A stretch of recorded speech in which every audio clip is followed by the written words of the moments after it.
Today, we're talking about Guilty Gear Strive. I've been looking forward to this game for a while now, and since its release, I've been playing quite a bit of it. I do want to quickly point out that Strive is my introduction to the Guilty Gear series. I haven't played any of the previous Guilty Gear games, but I am an avid fan of just fighting games in general. Mainly the NetherRealm stuff is really like where I feel comfortable, the Mortal Kombat and Injustice series. I also really like Street Fighter. And as we've seen here on the channel, I've played a lot of Smash Bros. So just wanted to put a disclaimer out that this is the first Guilty Gear game I have, so I have no like prerequisite knowledge of the other games. Also, very quickly, I want to point out that I'm trying to present this review in a way where non-fighting game fans and non-fighting game players can also like follow along and understand it. So if you're familiar with fighting games, I'm going to be explaining some stuff that's pretty basic here, but just bear with me, okay? Now that all that's out of the way, let's get to the review.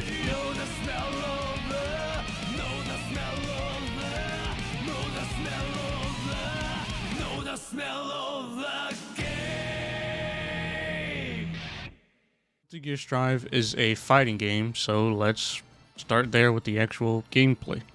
And I'm just going to spoil it right here, right now. This gameplay is phenomenal. Currently, the game has 15 playable characters to choose from, all of which play uniquely, giving every player the opportunity to really find a character that fits them. While every character is different, there are some basic mechanics that are largely universal throughout the game.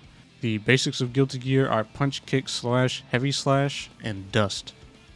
Punch and kick are pretty self-explanatory. They're just fast buttons that have very little range. So naturally, slash and heavy slash are the more powerful, slower ranged attacks, but they will lead into a lot more combos than your lights and stuff. Dust acts as an universal overhead attack for every character, but if you're pushing forward or back and then hit dust, it actually acts as a grab.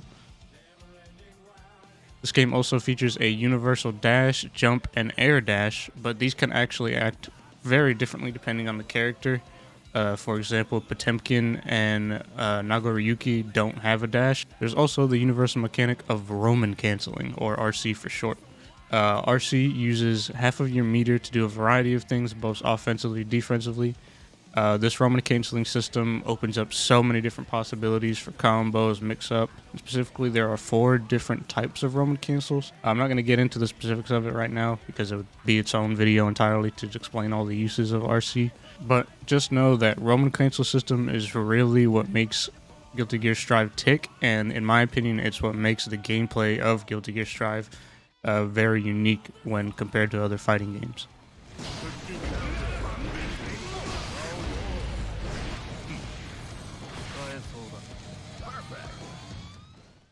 And just overall, Guilty Gear Strive is an absolute blast to play. Performing even the most basic level combos feels incredibly satisfying and looks incredible visually. Which brings me to my next point of the visuals. And to put it plainly, Guilty Gear Strive is the best 2D fighting game, hands down. The only thing that even stands close to it is Dragon Ball FighterZ, which is no surprise considering FighterZ was the previous game that Arc System Works made, which Arc System Works is the developer of all the Guilty Gear games. Everything from the characters, stages, stage transitions, and super animations all look incredible. And these amazing visuals only adds to how great landing these supers and combos feels during the gameplay. At this point, this is pretty much Arc System Works' signature art style that Guilty Gear has had in the past, and after lending it to Dragon Ball, it's now returned to Guilty Gear, and it just looks better than ever. All these visuals and gameplay happen throughout 3 main game modes of offline, network, and story. A unique thing about this game is that the story mode is actually pretty much just a 4-hour-long anime movie, broken up into 9 chapters so you could stop in between, but there's no actual gameplay here. It's just for you to sit back and watch. Now that may sound like a negative for some people, and it may be a negative for some people, but for me personally, I actually really enjoyed the story. In a lot of fighting games, like Mortal Kombat for instance, I'm just pretty much trying to spam or quickly get through the fights just to go back and watch the cutscenes to see the story that's going on anyway. So I didn't really mind that there was no gameplay, especially if you're just interested in the story of Guilty Gear. So while that be a negative for some people who just like playing through these fights at the same time as watching the story, for me personally, I enjoyed the story mode of Guilty Gear. And despite Strive being my first Guilty Gear game, the story was very well self-contained. into this one game. So while I'm sure knowing characters and events that happened in previous games does add to the story, you can definitely just jump into Guilty Gear Strive story without having any previous knowledge and still understand and be able to follow what's going on within Guilty Gear Strive story. Also within the story section of the game, there's a kind of glossary and timeline, which is honestly really impressive. It's pretty much just a textbook of all Guilty Gear lore, all the way up through what we have now with Strive. So you can look at individual characters just to see what they're about, individual events on the timeline. It's really in depth, so if you are just get really sucked into the story, or even if maybe you're a previous Guilty Gear fan and you just want to know more and dive deeper into the lore of Guilty Gear, then that's there for you, which is incredible. Moving on to the offline mode, within it there is 1 player, 2 player, and the dojo. 1 player has your standard CPU mode where it's just 1v1s against computers. It has your survival mode where you endlessly fight against CPUs until you lose, and then the arcade mode where you fight a gauntlet of characters. The difficulty actually changes depending on how good you play, and you could enter like different routes on the arcade ladder. Each of these arcade runs ends with a boss fight with a buffed up Nagoriyuki, and if you make it to the boss on the extreme difficulty route, which I think means that you don't lose any rounds throughout the entire arcade ladder, then I'm not going to spoil anything, but boy are you in for a hell of a boss fight with a really, really buffed up Nago. 2 player is just that, just fighting locally in the same room or whatever with a friend. And then the dojo, as the name suggests, is where you come to train. Now the dojo holds the basic tutorial, which you're going to play through when you open the game for the first time anyway, as well as mission mode and training mode. Now, training mode is pretty much your standard training mode that you have in every fighting game, where you could just beat up on an AI that doesn't move just so you can practice combos and things like that. Now, the mission mode, however, is extremely impressive. It's pretty much the super extendo tutorial, and it ranges from teaching you the very basics of just fighting games in general, all the way to how to counter specific moves from specific characters and very specific mechanics only to Guilty Gear Strive. There's just so much here to learn, and it's really impressive how in-depth this mission mode just goes, and it just makes Guilty Gear Strive even that more accessible to new players, not only new players to Guilty Gear, but new players to fighting games. Now, I do wish that this mission mode was just a bit more fun, because it can get a bit tedious. Since the missions require you to do whatever objective you have to do 5 times in a row before being able to move on. When it comes to the things that are like super basic, just like block this move 5 times and you're just standing there blocking, for those types of things it seems kind of redundant, but when you do get to like the more difficult or harder stuff, it does make more sense. Nonetheless, some of the time it does feel like you're just kind of wasting time waiting for the AI to do something while you stand there. But even with that being the case, the amount of learning potential that this mission mode has is far more than I've seen in any other fighting game, and is a great inclusion. And like I said before, it really just takes that extra step into making Guilty Gear Strive accessible to anyone who really wants to learn how to play it. Alright, now we're getting to the real reason people play this game, the online play. In online, you can either create a room where you can invite your own friends and just fight with them online, or you could leave the room open to have randoms join, or you can go into online matches to climb your way through the floors, which is Guilty Gear's ranking system. So when you first start up the game, you start at floor 1, and you work your way up through 10 floors up to the celestial floor, which is pretty much, it's called heaven.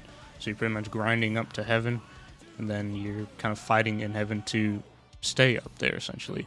And the rollback netcode that Arc System Works has created for Guilty Gear Strives is phenomenal. It is truly the new gold standard for online fighting games. Now, while it is entirely possible to get laggy matches just due to people having bad Wi-Fi, no online system in fighting games or games in general can deal with just horrendous Wi-Fi, so that's just the nature of online, I guess.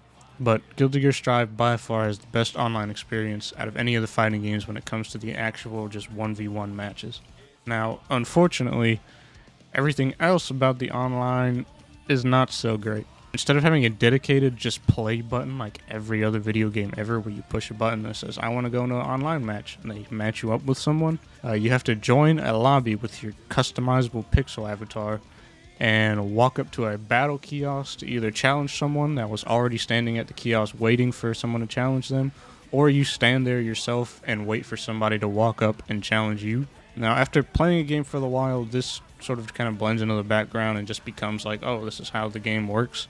But when you really think about it, it's so unnecessary. Just give us a button to press so that we can play matches. It really doesn't even add anything to the game unless you really get into customizing that little pixel art character. Now, fortunately, you can matchmake while just in the training mode, but if you move up or down a floor after a match, it just puts you back into the pixel art lobby thing anyway. Or if you get disconnected from a match, then once again you get booted back to the lobby and you have to go up to a kiosk and just wait again for another fight, or go back into the training mode to again wait for a fight. It's honestly just unfortunate that the lobby and matchmaking is like this, because again, the actual online 1v1 gameplay is great. It's just burdened by this lobby and matchmaking system. Now, I also made a video about a week ago titled Drive on PC Has Some Problems, so if you want to know more in depth, go check that video out. But in short, there's a lot of times where I've just been straight up disconnected in the middle of matches from people, or I'm just infinitely like waiting in the training mode to get a match and I never get one. And just some weird matchmaking issues that seem like they're specific to the PC version of the game, which is what I've been playing on. So I can't personally say myself if the PlayStation version is a bit more stable, but that's just what it seems like online. But even now, things on the PC version are a lot more stable than they were towards the release of the game. So I'm hoping that these are just some things that get ironed out even further. I just thought it was something to point out real quick. Now, at the end of the day, Guilty Gear Strive is the most fun I've had with a fighting game in a very long time. And I'm not the only one. Strive is by far the biggest Guilty Gear there's ever been, and it's actually the second biggest fighting game release ever on PC, only second to Dragon Ball FighterZ, which it holds that, Dragon Ball name to it, so that's not really that surprising. And that's all for good reason, because it looks and plays great online, very accessible to all players, whether they're, again, new to fighting games or just new to Guilty Gear. One of my favorite fighting game content creators, Maximilian Dude, he recently made a video about how Strive is very appealing to new players. And I'll leave that video linked down in the description if you want to know more. But in short, things that are going to draw in new and casual players are great visuals, a low barrier to entry, meaning that it's very easy to just hop into the game, learn some basic combos, and it feels and looks cool.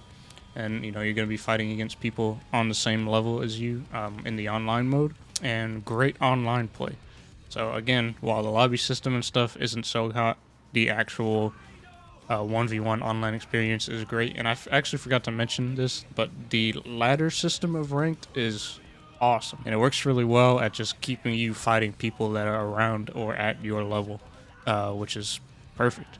And these are all things that Guilty Gear Strive has in spades, but it's not only appealing to those new and casual players. There's an insanely high skill ceiling you can get into this game, and you can do some crazy stuff with the RC system, and it really is the most open-ended feeling fighting game that I've played since Mortal Kombat X. And by open-ended, I mean if you're just messing around in training or just thinking like, wonder if I can combo into this move or cancel and then combo into this move, chances are you can. And that is really all because of the great roam canceling system in this game. All in all, I love Guilty Gear Strive. And whether you're a seasoned fighting game player or someone that's just interested in fighting games, I would recommend this game. If you think Guilty Gear Strive looks cool in any way or just have an interest in it, I would highly recommend trying it out. And I definitely encourage more people to play it, because it is truly the perfect formula of what makes fighting games fun, and it feels like the fighting game that's going to capture a lot of new players and a whole new audience of people who maybe weren't interested in fighting games before. And yeah, that's pretty much the biggest compliment that I could give to a fighting game. Alright, so just to wrap it up, like I just said, I love and recommend this game highly. I don't know if I said this already, but I'm doing away with like the number system just because it doesn't really matter.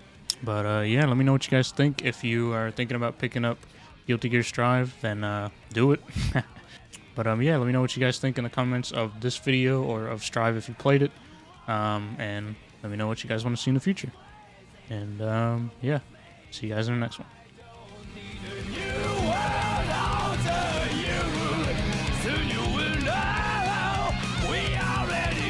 Smell